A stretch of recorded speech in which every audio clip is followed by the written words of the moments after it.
Stomach का physiology पढ़ रहे थे, जिसमें हम लोग पढ़े थे कि जो मील्स हमारे स्टमक में जा रहा था, और तो वहां पे क्या हो रहा था कि डिफरेंट पार्ट्स में पहुंच रहा था। एक तो मैकेनिकल और केमिकल डाइजेशन दोनों एक साथ हो रहा था। मैकेनिकल इसलिए हो रहा था क्योंकि वहां पे लगातार चर्निंग फोर्स हो रहा था, और क्या बोलते हैं उसको, कॉन्ट्रैक्शंस हो रहा था बहुत ज्यादा। तो इसलिए मैकेनिकल डाइजेशन हो रहा था, उसके साथ क्या था कि बहुत सारे इंजाइमेटिक एक्टिविटीज हो रहे थे, जिस कारण केमिकल डाइजेशन साथ साथ हो रहा था। तो जिसमें क्या था कि पैप्सिनोजेंस पेप्सिन में बदल रहा था इन प्रेजेंस ऑफ HCl। तो प्रोटीन्स का ब्रेकडाउन हो रहा था। उसके बाद भी और भी इंट्रिंसिक फैक्टर का सिक्रेशन हो रहा था, जिस वजह से कुछ विटामिन का एब्जॉर्प्शन हो रहा था। तो ये सब चीजें होके उसके बाद नेक्स्ट जो फिजियोलॉजी स्टार्ट होता है वो कहाँ होगा, हमारे स्मॉल इंटेस्टाइन में, राइट। यहाँ तक हम पढ़ चुके थे। अब स्मॉल इंटेस्टाइन से हमको पढ़ना है। तो जैसे ही काइम हमारा स्मॉल इंटेस्टाइन में आता है, तो हम क्या देखे थे कि वहां पे जो एक जंक्शन है जो कि स्फिंक्टर है, तो वहां पे स्मॉल इंटेस्टाइन में जैसे ही खाना आया लार्ज सॉरी स्टमक से स्मॉल इंटेस्टाइन में जोजेनियम में, तो वहां पे हम क्या देखते हैं कि बहुत सारे पेनक्रेटिक जूसेस प्लस एंजाइम्स, उसके साथ लीवर का कुछ सिक्रेशंस, गॉल ब्लैडर का कुछ सिक्रेशंस, वो साथ साथ निकलता है। तो ये स्मॉल इंटेस्टाइन के जंक्शंस पे होता है। वो एक जंक्शंस जहाँ पे दोनों पे प्रेजेंट है, जो स्मॉल इंटेस्टाइन में आने वाला है। तो वहां पे बाइल जूस आता है, पेनक्रेटिक जूस आता है, प्लस इंटेस्टाइन का खुद अपना एंजाइम्स है, खुद अपना जूसेस है। तो ये सारे मिलके बहुत सारे केमिकल डाइजेशन प्लस एब्जॉर्प्शन करते हैं। तो अब मान लीजिए कि जैसे सीसीके है, कोलेसिस्टोकाइनिन, तो जैसे कोलेसिस्टोकाइनिन है वो ड्यूडेनम के द्वारा गया, तो ये क्या किया, मेनली बाइल्स को इनेबल करता है या पेनक्रेटिक जूस को इनेबल्स करता है। और कोलेसिस्टोकाइनिन का और बहुत ज्यादा यूज कहाँ रहता है, ओबेसिटी में। अगर कोलेसिस्टोकाइनिन आपके बॉडी में बहुत कम हो गया, तो ये क्या होता है कि लिपिड्स पे कम काम करने लग जाता है। तो उस वजह से क्या होता है कि जैसे कम काम होगा, फैट्स का ग्लोब्यूल्स में टूटेगा नहीं, और वो आपके बॉडी में जाके डिपॉजिट होने लग जाएगा, जिस वजह से आपकी ओबेसिटी बढ़ जाती है। तो अब स्मॉल इंटेस्टाइन में देखते हैं कि क्या क्या होता है। तो फर्स्टली जो हम देखे कि पेनक्रेटिक जूस आया, बाइल जूस आया, तो इनका एक्शंस क्या है, तो एक एक करके एक्शंस देखते हैं हम लोग। तो फर्स्टली जो पेनक्रेटिक जूस आया, तो एंटर किया कहाँ पे, हेपेटोपेनक्रेटिक एम्पुला में एक जंक्शन है, स्पिंस्टर है। तो अब इनका जो जूसेस है, अब जो भी जूसेस आएंगे वो थोड़ा हायर पीएच के होते हैं, क्योंकि हमारा इंटेस्टाइन का लेवल हायर होता है, तो इसलिए यहाँ का जो भी पीएच है थोड़ा उसी लेवल का रहता है। तो 8 पीएच में रहता है, और इसमें बहुत ज्यादा बाइकार्बोनेट आयन है, जिस वजह से इसका पीएच हाई रहता है, और ये अल्कलाइन इन नेचर होता है। तो अल्कलाइन इन नेचर है, तो अब ये यहाँ पे क्या होगा कि दूसरा एक्टिविटीज स्टार्ट हो जाएगा, जो स्टमक में अभी तक में 2-3 पीएच पे पेप्टाइड्स का था, तो बाकी सभी का डाइजेशन स्टार्ट करने के लिए इसको हायर पीएच की जरूरत है। तो इसीलिए इसमें बाइकार्बोनेट आयन है, ताकि ये हायर पीएच दे सके। तो अब हम देखते हैं क्या क्या कर रहा है। तो फर्स्टली डाइजेशन ऑफ प्रोटीन्स करता है। तो यहाँ पे भी जैसे आपने पढ़ा स्टमक में कि पैप्सिनोजेन बदलता है पैप्सिन में इन प्रेजेंट ऑफ HCl, तो वैसे ही हमारे पेनक्रेटिक जूस में भी दो तरह के एंजाइम्स होते हैं, इनएक्टिवेट एंजाइम्स जो सोया हुआ है।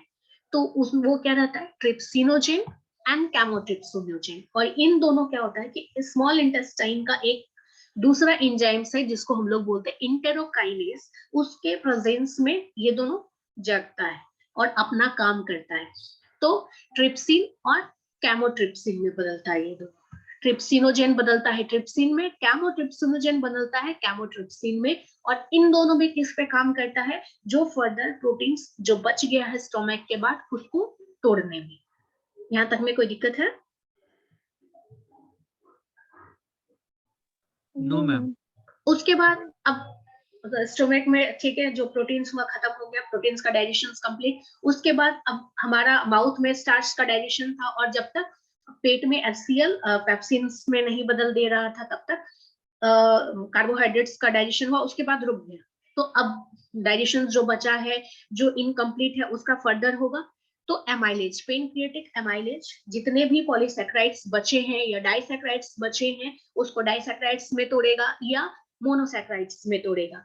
उसके बाद फैट्स तो भी कंप्लीट बचा हुआ है, क्योंकि अभी तक आपने नहीं पढ़ा कि फैट्स का भी डाइजेशन हुआ। अभी तक आपने पढ़ा कि स्टमक में प्रोटीन्स हो गया प्लस कार्बोहाइड्रेट का कुछ एक पोर्शंस हो गया। तो जो फैट्स कंप्लीट बचा हुआ है उसका कंप्लीट डाइजेशन या इमल्सिफिकेशन, टूटना हमारा स्मॉल इंटेस्टाइन में होता है। तो अब यहाँ पे जो भी फैट्स है वो बहुत बड़ा मॉलिक्यूल्स रहता है, तो उसको तोड़ना है स्मॉलर यूनिट्स में। जब आप बायोकेमिस्ट्री में पढ़ेंगे तो आप देखेंगे कि जो फैट्स बना है वो फैटी एसिड और ग्लिसरॉल का बना होता है, स्मॉलर यूनिट्स। जैसे कार्बोहाइड्रेट्स है तो उसका स्मॉलर यूनिट्स क्या है, ग्लूकोज, दैट इज मोनोसैकेराइड्स का बना है। तो जो चीज का बना है वो उसी चीज में टूटेगा। तो वैसा ही क्या है कि ये जो फैट्स का जैसे ही डाइजेशन होगा, इमल्सिफिकेशन होगा, तो ये क्या चीज में टूटेगा, फैटी एसिड और ग्लिसरॉल में। और इसके ऊपर एक्शंस करने के लिए पेनक्रियाज जूस से जो भी एंजाइम्स आए हैं वो रहता है लाइपेज, जो इसको तोड़ता है। और इसको तोड़ने के लिए सिर्फ लाइपेज काफी नहीं होता है, बाइल सेक्रेशंस की भी जरूरत पड़ती है। तो ये तो पेनक्रियाटिक जूस के डाइजेशन के बारे में था। अब हम देखते हैं, अभी हमने देखा कि पेनक्रियाज से भी आया और इधर बाइल से भी आया। तो बाइल्स का क्या एक्शंस है, तो एक एक करके हम देखेंगे। तो अब ये जो है लीवर का एक चीज देखेंगे आप कि कभी क्वेश्चन आता है आपको कि बाइल का सिक्रेशन कौन करता है ना। तो बाइल हमेशा जो बनता वो हमारे लीवर में है और स्टोर होता है गॉल ब्लैडर में, ठीक है। वो सिर्फ स्टोरेज का काम है गॉल ब्लैडर का। गॉल ब्लैडर वहां पे स्टोर करता है, बना जैसे फैक्ट्री से बन के आया, किसी स्टोर हाउस में रखाया। तो जो फैक्ट्री है वो लीवर है और स्टोर हाउस जो है वो गॉल ब्लैडर है, ठीक है। तो अब यहाँ पे जो भी बनाया, तो अभी हम बोले कि स्मॉल इंटेस्टाइन में पीएच हायर है, तो जितने भी कंटेंट है उसी अकॉर्डिंगली बने होंगे, ऑब्वियस सी बात है। तो इसका भी पीएच हायर है और डेली हम लोग के बॉडी में जनरली 500 to 1000 ml सिक्रेट होता है। अब ये जो बाइल जूस है तो इसमें क्या क्या है, बाइल सॉल्ट है, कुछ वाटर है, कुछ मिनरल्स है, कुछ पिगमेंट्स है। पिगमेंट्स जब भी रहे तो उस पिगमेंट मतलब कलर, तो कुछ कलर है, बिलीरुबिन, बिलीवर्डिन, दो पिगमेंट्स मेनली प्रेजेंट होते हैं हमारे बॉडी में। तो एक येलो कलर है बिलीरुबिन और बिलीवर्डिन का ग्रीन कलर होता है, और कुछ कोलेस्ट्रॉल और कुछ सॉल्ट है जैसे सोडियम टर्डोकोलेट और सोडियम ग्लाइकोकोलेट। ये दोनों सॉल्ट का काम क्या है कि जो फैट्स है इसको तोड़ना।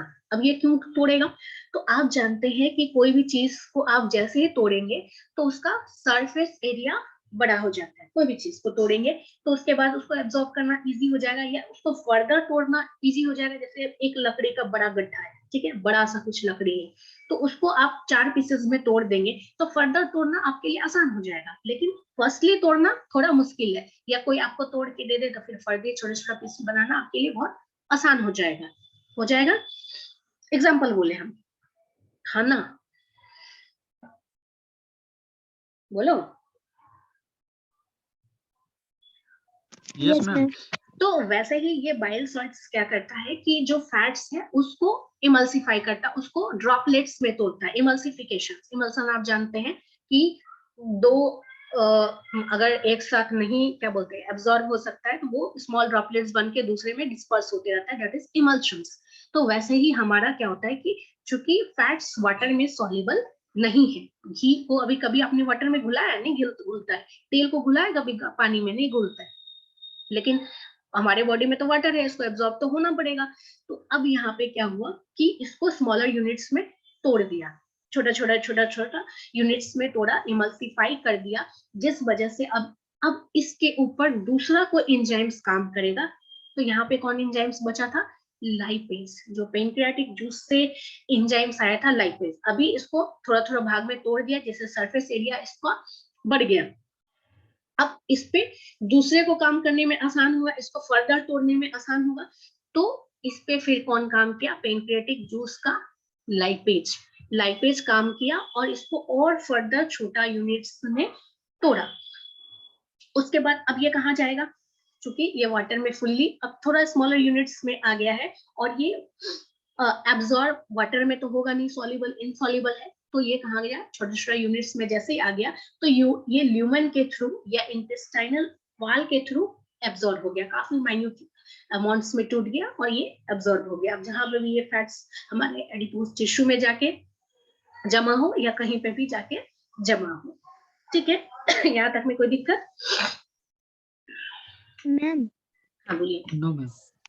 हाँ बोलिए बोलिए। मैम पैनक्रियास से पैनक्रियाटिक जूस निकलता है, तो मैम इस जगह लाइपेज का क्या रोल हुआ? उस जगह तोड़ना होता अगर लिपिड को, तो पैनक्रियाटिक जूस भी तोड़ सकता था ना। तो पैनक्रियाटिक जूस ही तो है लाइपेज, लाइपेज ही तो निकल रहा है पैनक्रियाटिक जूस में। ये देखिए, ये जो लाइपेज है हमारा, ये पैनक्रियाटिक जूस से निकला है ना। ये देखिए, डाइजेशन पैनक्रियाटिक जूस का ही पार्ट है लाइपेज। अच्छा, पैनक्रियाटिक जूस से लाइपेज निकलता है। लाइपेज आया, लाइपेज आया, केमोट्रिप्सिन आया, ट्रिप्सिन आया, ये जो भी चीज है ये पैनक्रियाटिक जूस का ही सिक्रेशन है, ठीक है। ओके। और यहाँ इंटेस्टाइन्स में इंट्रोकाइनेज प्रेजेंट रहता है, सीसीके प्रेजेंट रहता है, वो सबका भी काम है। तो उसके आगे अब बढ़ते हैं, ठीक है। अब इंटेस्टाइनल जूस है, ये दोनों तो खैर बाइल से निकला, पैनक्रियाटिक से निकला। अब इंटेस्टाइनल जूस है, चूंकि इंटेस्टाइनल जूस का पीएच कंटेंट थोड़ा हाइयर है और इसमें ऑलरेडी हाइयर वाला सब आ रहा है, तो उसको वैसा ही रहने देता है, उसको लो नहीं करता, उसको वैसा ही हाइयर पीएच रहने देता है। और इसका जरूरत भी है। क्यों जरूरत है? क्योंकि यहाँ पे इंट्रोकाइनेज प्रेजेंट है, और इंट्रोकाइनेज क्या करेगा? इंट्रोकाइनेज पूरा का पूरा एंजाइम्स है इंटेस्टाइन। इंट्रोकाइनेज, इंट्रो वर्ड जहां जुड़ा, दैट मीन्स कि इंट्रो वर्ड मतलब स्मॉल इंटेस्टाइन से रिलेटेड। तो इंट्रोकाइनेज क्या करेगा? स्मॉल इंटेस्टाइन का एंजाइम्स है। जो पैनक्रियाटिक जूस आया, केमोट्रिप्सिनोजेन और एक और आया था, दो आया था ना, एक मिनट, ये ट्रिप्सिनोजेन और केमोट्रिप्सिनोजेन दोनों सोया हुआ है, इसको जगाने का काम करता है पैनक्रियाटिक जूस इंट्रोकाइनेज, ठीक है। ये इसका एंजाइम्स है जो उसको जगाने का काम करता है। तो अब इन दोनों को जगाएगा तो ये प्रोटीन्स पे काम करेगा। तो एक काम आप यहाँ पे देख लिए। उसके बाद फर्दर जो लाइपेज काम किया, जो हमारा पैनक्रियाटिक जूस से निकला लाइपेज, वो फर्दर इमल्सिफाई किया। तो अब इंटेस्टाइन वाल्स उसको क्या करेगा? एब्जॉर्ब करेगा। ये जो इंटेस्टाइन वॉल्स है वहां पे बहुत ज्यादा इंट्रोसाइट्स है। इंट्रोसाइट्स मतलब सेल्स ऑफ स्मॉल इंटेस्टाइन और लार्ज इंटेस्टाइन। इंट्रोसाइट्स दोनों जगह प्रेजेंट है। इंट्रोसाइट्स साइट्स का, साइट्स जो वर्ड है उसका मतलब है सेल्स। एक मिनट,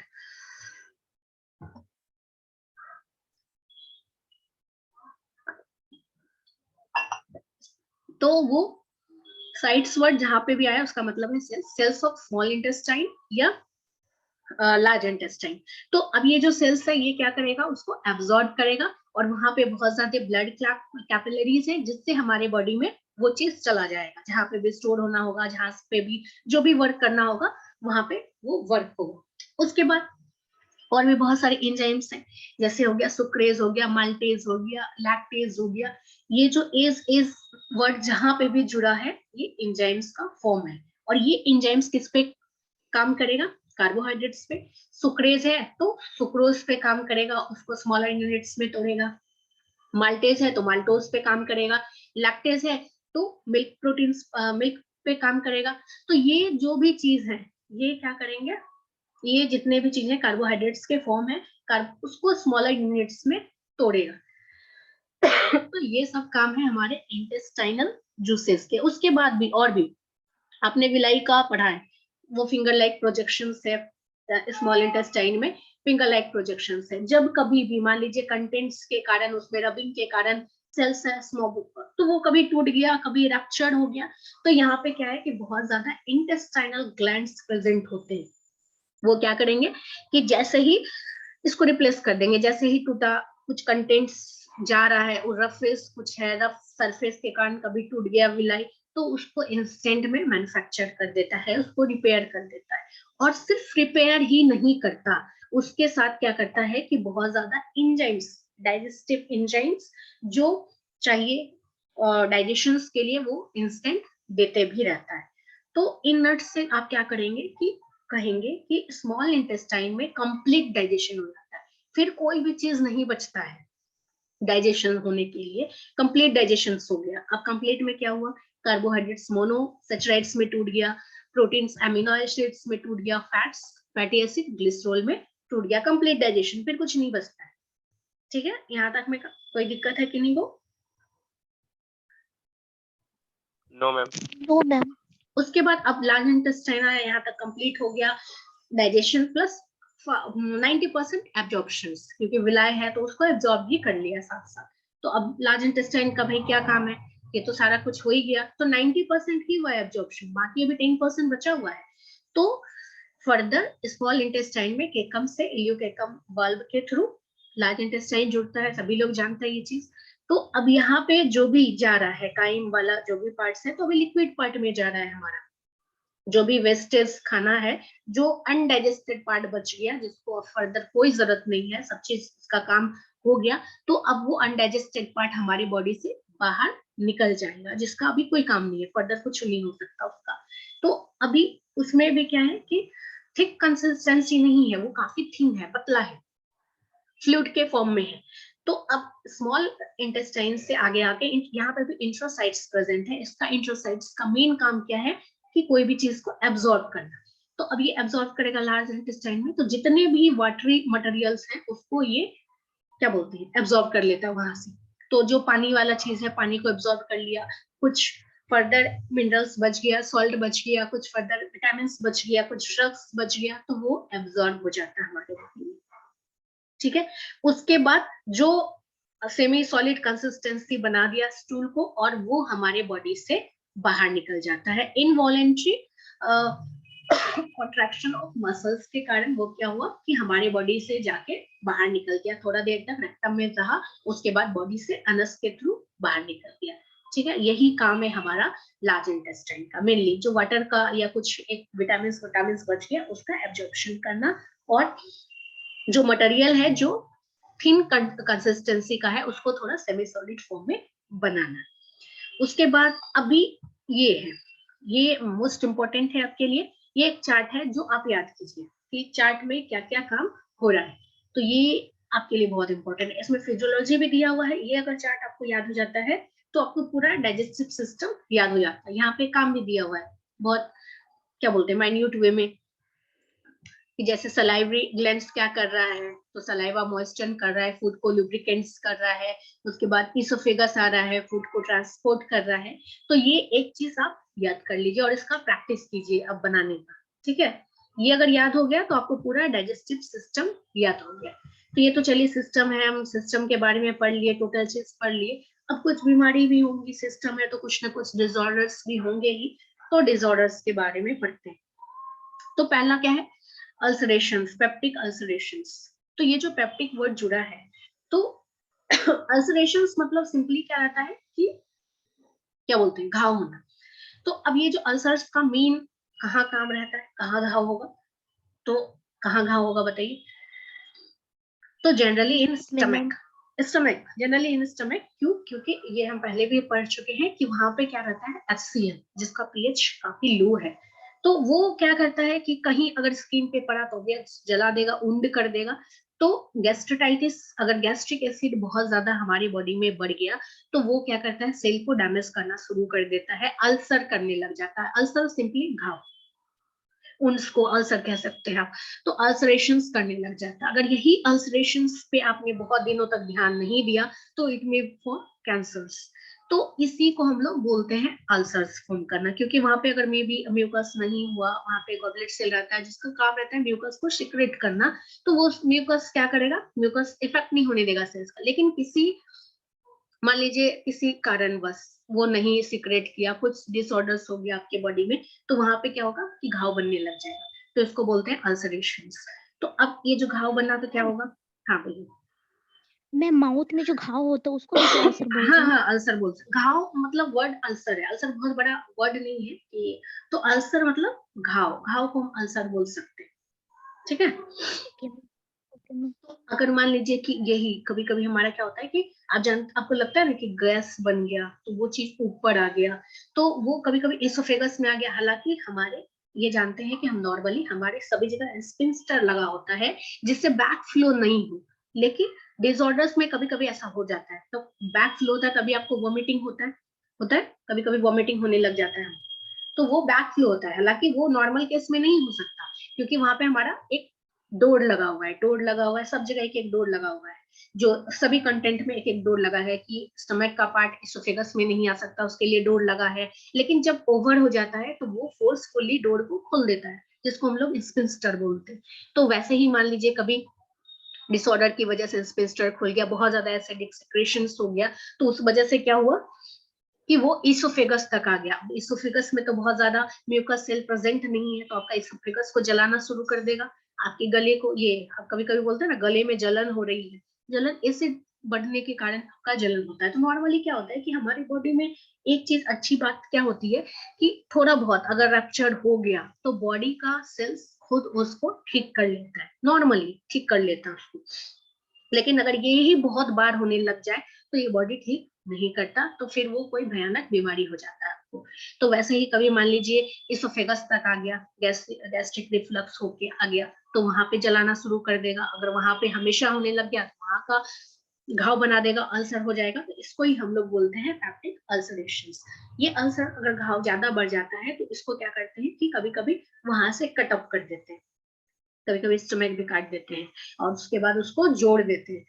तो इसको हम लोग गैस्ट्रेडोक्टमी बोलते हैं या एनास्टोमोसिस बोलते हैं। एनास्टोमोसिस कब बोलते हैं कि जब हम इंटेस्टाइन का कोई पार्ट काट देते हैं, मान लीजिए गैस्ट्रिक चीज इंस्पेंस्टर से गैस्ट्रिक वाला पार्ट बार बार दिए जा रहा है, ड्यूडेनम में बार बार जा रहा है और वहां पे पीएच बहुत ज्यादा मात्रा में नहीं है, बार बार एसिड आ रहा है, बार बार एसिड आ रहा है, तो क्या होगा, वहां पे घाव करेगा। तो कभी तो डॉक्टर्स क्या करते हैं कि स्मॉल इंटेस्टाइन के उस पार्ट को काट के दूसरे पार्ट से स्टेपल आउट कर देते हैं, तो उसको हम लोग एनास्टोमोसिस बोलते हैं। अगर क्या बोलते हैं पेट का कुछ पार्ट्स को काटते हैं तो गैस्ट्रेक्टोमी बोलते हैं, ठीक है, क्योंकि अल्सर बढ़ गया तो फिर वो और ज्यादा कुछ भारी बीमारी बना देगा, तो इसीलिए उस पार्ट्स को काट दिया जाता है। लेकिन ये बहुत क्या बोलते हैं जब कुछ नहीं हो सकता उस कंडीशंस में किया जाता है, ठीक है, यहाँ तक में कोई दिक्कत है?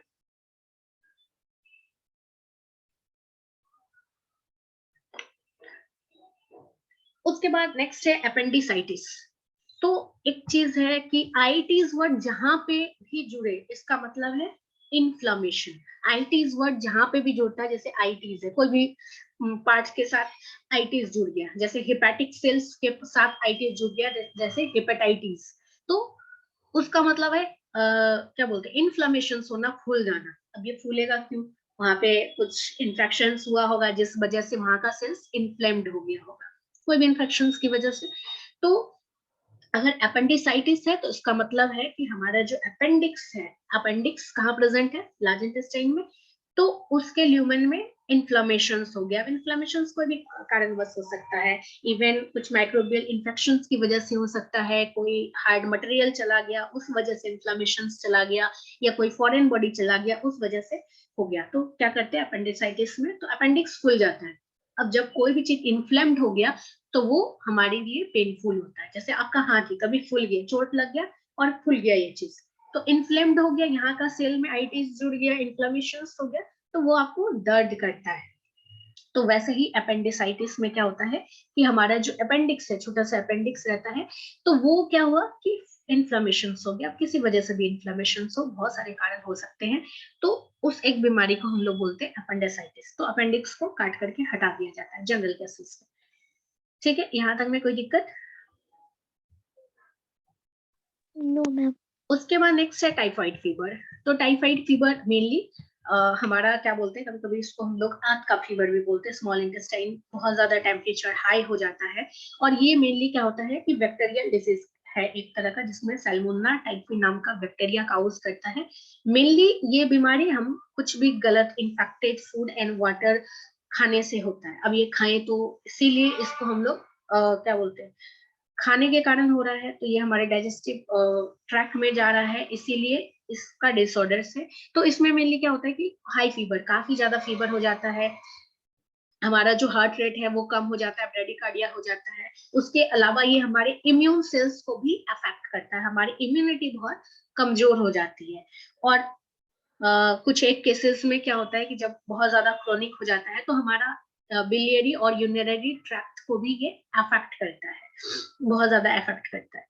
तो उसके बाद अब ये जो काइंड ऑफ कम्युनिकेबल डिसऑर्डर्स है, कम्युनिकेबल है, कम्युनिकेबल कहने का मतलब है अगर आपको हुआ तो हो सकता है वो किसी और को हो, और कैसे जाता है, तो ये एक्सक्रीट होता है, जो ये जो बैक्टीरिया है सैल्मोनेला टाइफी, ये एक्सक्रीट आउट होता है यूरिन में और फेसेस में, तो स्टूल में। तो अब ये जो स्टूल में गया, मान लीजिए कोई ओपन फील्ड्स में गया, तो फिर किसी खाने के थ्रू अगर आपके अंदर चला गया, तो इस कारण फिर से आपको टाइफाइड फीवर हो जाएगा। टाइफाइड जनरली कभी ना कभी किन्हीं को हुआ होगा।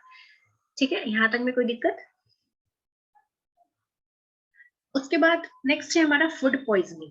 तो अब पॉइजन है तो फूड कैसे होगा? तो पॉइजन मतलब हमेशा वो नहीं कि जो भी खा के आप मर जाए उसको ही पॉइजन नहीं कहते। पॉइजन इन जनरल सेंस आपके फार्मेसी के अनुसार वैसा सारा सब्सटेंस जिससे आपका इल इफेक्ट हो, हेल्थ का कुछ खराबी हो जाए, डिग्रेड हो जाए, कुछ भी हो जाए, तो उसको हम लोग पॉइजन बोलते हैं। तो कभी भी फूड के कारण अगर इस टाइप से फूड के इंजेक्शंस के कारण कुछ आपका इल हेल्थ हो रहा है, किसी टॉक्सिन्स के कारण हो रहा होगा या कभी केमिकल्स के कारण हो रहा है, तो उसको फूड पॉइजनिंग बोलते हैं। तो जनरली फूड पॉइजनिंग हमारे बॉडी में होता है तो क्या होता है कि हमको वॉमिटिंग होने लग जाता है, डायरिया होने लग जाता है, पेन होने लग जाता है, पेट में दर्द होने लग जाता है, क्रैम्प्स होने लग जाता है, और कभी कभी फीवर होने लग जाता है। और ये सब जो होगा, तो नॉर्मली अगर कुछ भी अगर होता है एक भी एक्टिविटी, तो हमारा डाइजेस्टिव ट्रैक्ट को वो गड़बड़ कर देगा। तो ये जो फूड पॉइजनिंग है, तो जरूरी नहीं कि सिर्फ माइक्रो ऑर्गेनिज्म के कारण हो, और जरूरी ये भी नहीं है कि कोई एक खास माइक्रो ऑर्गेनिज्म के कारण हो। जैसे टाइफाइड आपने पढ़ा, तो यहाँ पे जरूरी है कि ये सिर्फ और सिर्फ सैल्मोनेला टाइफी के कारण ही होगा टाइफाइड। लेकिन फूड पॉइजनिंग जरूरी नहीं है कि कोई एक चीज के कारण हो सकता है, वो बैक्टीरिया का काउज भी हो सकता है, वायरस के कारण भी हो सकता है, प्रोटोजोआ के कारण भी हो सकता है, फंगी के कारण भी हो सकता है, या कभी कभी आपके बर्तन के कारण भी हो सकता है। कोई भी कारण हो सकता है कि मान लीजिए मेटेलिक सरफेस है कुछ भी और एंटीमनी का बनना है, वो एंटीमनी आपके पेट में चला गया, उस एक केमिकल के कारण आपका इल इफेक्ट हो गया, दैट इज फूड पॉइजनिंग। तो ये सब है फूड पॉइजनिंग, और फ्रिक्वेंटली हमको कभी कभी फूड पॉइजनिंग होने भी लगता है। ठीक है, उसके बाद नेक्स्ट है कॉलेरा, जिसको हम लोग हैजा बोलते हैं। तो पहले बहुत हमारे देश में होता था, अब बहुत कम होता है। तो ये एक तरह का वायरल डिजीज है जिसको विब्रियो कॉलरे बोलते हैं। तो कॉलरा कभी हमारे जमाने में कहा, हम लोग के देश में जैसे अभी कोरोना आपातकालीन स्थिति चल रहा है ना, जैसे अभी स्थिति चल रहा है कोरोना का, वैसे ही कभी हमारे देश में कॉलरा का चलता था। क्योंकि वायरल डिजीज है, इसको आप जल्दी ठीक कर ही नहीं सकते। वायरल मतलब तेजी के साथ फैलने वाला। तो वायरल डिसऑर्डर जितने भी हैं उसको जल्दी आप कंट्रोल नहीं कर सकते, क्योंकि जितना तेजी के साथ आप कंट्रोल करेंगे ना, उतना वो म्यूटेट हो जाएगा। अभी आपने कोरोना का एक लाया, देखिए कितना कितना वेरिएंट आ रहा है, वो वेरिएंट होते ही जाएगा, आपके साथ उसको रहना पड़ेगा। तो इसका एक ही चीज क्या है, वैक्सीन। आप वैक्सीन लाइए, तो वैक्सीन से आप उसको प्रिवेंट कर सकते हैं, बचाव सिर्फ आप इसका कर सकते हैं। तो वैसे ही हमारे देश में कॉलरा कभी हुआ करता था, जिससे पूरा पूरा गांव मर जाया करता था। एक आदमी को हुआ, सभी को होने लगा। अब ये क्या चीज से, कॉन्टेमिनेटेड फूड से फैलता था, हाथ से फैलेगा, गंदा हाथ से फैलेगा, वाटर से फैलेगा, या कोई भी किसी आदमी का सामान से फैलेगा, फोमाइट्स कोई भी आदमी के सामान से फैलेगा। तो विब्रियो कॉलरे से हो रहा था, ये एक तरह का वायरस है। और इसमें भी क्या हो रहा था कि डायरिया हो रहा है, डायरिया हो रहा है, बहुत ज्यादा डिसेंट्री हो रहा है, पानी बॉडी से बाहर निकल रहा है। तो इस वजह से क्या हो रहा है, हमारे बॉडी में जो भी इलेक्ट्रोलाइट का बैलेंसमेंट है वो बिगड़ रहा है। तो ओआरएस पीते थे पहले के जमाने में, तो लोगों को पता भी नहीं होता था। इलेक्ट्रोलाइट बैलेंस खत्म हो रहा है, तो शॉक के कारण हमारे ब्रेन को न्यूट्रिएंट्स नहीं मिल पा रहा था, ऑक्सीजन नहीं मिल पा रहा था, वाटर का कमी हो जा रहा था। इस कारण लोग बहुत मर रहे थे। कॉलरा ये बहुत भयंकर बीमारी था, लेकिन अभी इस पे फुल कंट्रोल है हमारा, बहुत कम लोगों को कॉलरा होता है। तो अब ये, और कभी कभी क्या होता है कि ये वायरस है, तो हमारे ऐसा नहीं कि सिर्फ हमारे ट्रैक में ही रहे, क्या बोलते हैं, डाइजेस्टिव ट्रैक में ही रहे, कभी कभी हमारे गॉल ब्लैडर में चला गया, कभी लीवर में चला गया, वहां जाके मल्टीप्लाई होने लगा, और वहां के जो भी ऑर्गन्स है उसको मैल फंक्शंस करने के लिए मजबूर करने लगा। ठीक है, यहाँ तक में कोई दिक्कत है? No ma'am. उसके बाद नेक्स्ट है, दो और बीमारी है।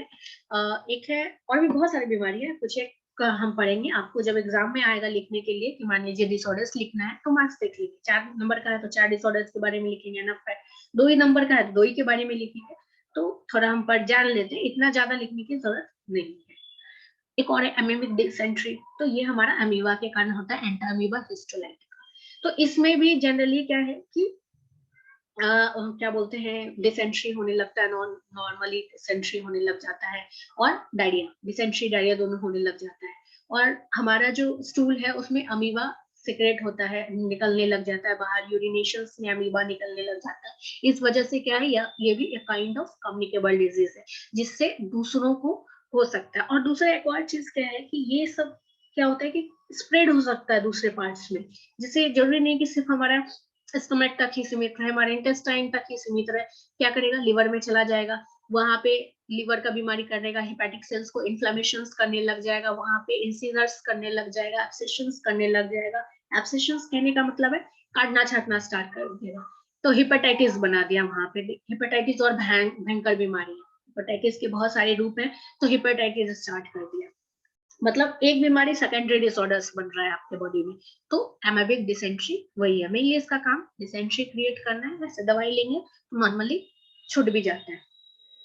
उसके बाद एक और डिसऑर्डर्स है क्रोस डिजीज जिसको बोलते हैं, कोर्स डिजीज भी जिसको बोलते हैं। इसमें हमारा क्या होता है कि मेनली जो इलियम और रेक्टम है, स्मॉल इंटेस्टाइन और लार्ज इंटेस्टाइन, उसमें क्या होता है कि क्रॉनिक इन्फ्लेमेशन हो जाता है। अब वो सेल्स फूल गया तो वहां पे दर्द होना स्टार्ट होगा, जैसे ही इन्फ्लेमेशन होगा दर्द होना शुरू हो गया। उसके बाद क्या हुआ, एडिमा हो गया, वाटर रिटेन कर लिया, वो फूल के एकदम समी में पानी भरा है, तो मेल फंक्शंस करने लग गया।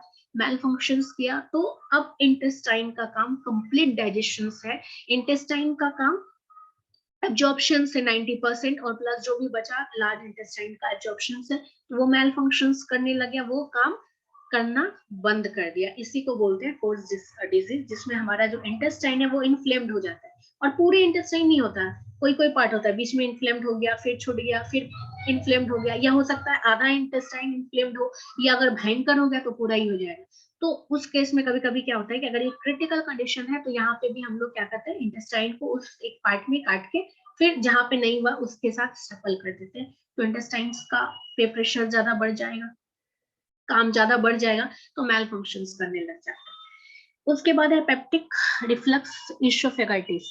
ये पेप्टिक अल्सर के तरह से ही है, जब पेप्टिक अल्सर्स का जो सिक्रेशन है हमारे इशोफेगस में आ जाए, तो अब वो गैस्ट्रिक के कारण क्या हो गया, क्या बोलते हैं, अल्सरेशन काउस हो जाएगा, इरिटेशन होने लग जाएगा, दर्द होने लग जाएगा, जलन होने लग जाएगा, टिंगलिंग इफेक्ट होने लग जाएगा। और हो सकता है कि जो ब्लड वेसल्स है वो हमारा टूट फूट जाए, इरोड हो जाए, उस कारण हो सकता है हेमरेज हो जाए, इंटरनल ब्लीडिंग होने लग जाए। तो ये है पेप्टिक रिफ्लक्स इसोफेगाइटिस, जब हमारे इसोफेगस तक क्या बोलते हैं गैस पहुंच जाता है या फिर एससीएल पहुंच जाता है। तो उसके बाद है टॉन्सिलाइटिस, सभी को जनरली होता है टॉन्सिलाइटिस। तो जो ये हमारा वो क्या बोलते हैं ओल्वा है, जो ऐसे क्या बोलते हैं हैंगिंग वाला पार्ट है हमारे माउथ में, उसके जस्ट बगल में दोनों साइड हार्ड सॉफ्ट पैलेट के बगल में हमारा टॉन्सिल्स प्रेजेंट है, दो ग्लैंड्स टॉन्सिल्स।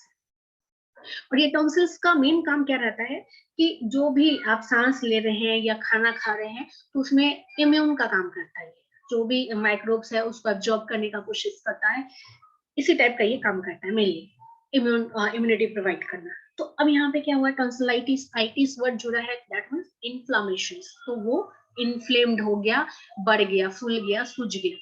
तो अब यहाँ पे क्या हुआ, किस वजह से भी सूझा होगा, कोई भी वजह से, तो हमारा जो दोनों लेयर है मुंह का, जो अल्वा है उसके जस्ट बगल वाला टॉन्सिल वो फूल जाता है, उसको ही हम लोग टॉन्सिलाइटिस कहते हैं। और ये जब फूल गया तो हमको क्या हुआ, खाने में दर्द होने लग गया, इवन पानी पीने में दर्द होने लग गया, बोलने में दर्द होने लग जाता है, तो उसको ही हम लोग टॉन्सिलाइटिस बोलते हैं। ठीक है, और ये कभी कभी क्यों होता है, ये आपको लगेगा क्यों होता है, तो हो सकता है कि इसका काम जो है कि माइक्रोब्स को इंट्रैक्ट करना, इन्वेड करना, तो कभी कभी माइक्रोबियल इन्फेक्शन के कारण ही टॉन्सिलाइटिस हो जाता है, टॉन्सिल्स बढ़ जाता है हमारा। ठीक है, तो ये आपका डाइजेस्टिव चैप्टर्स कंप्लीट हो गया। नेक्स्ट डे हम लोग क्या बोलते हैं रेस्पिरेटरी ट्रैक्ट पढ़ेंगे, कल या परसों जब भी है तो हम लोग रेस्पिरेटरी ट्रैक्ट स्टार्ट करेंगे। ठीक है, एनी क्वेश्चंस, कोई डाउट? No ma'am. तो क्लास खत्म करें? Okay ma'am. Okay, thank you ma'am. Welcome.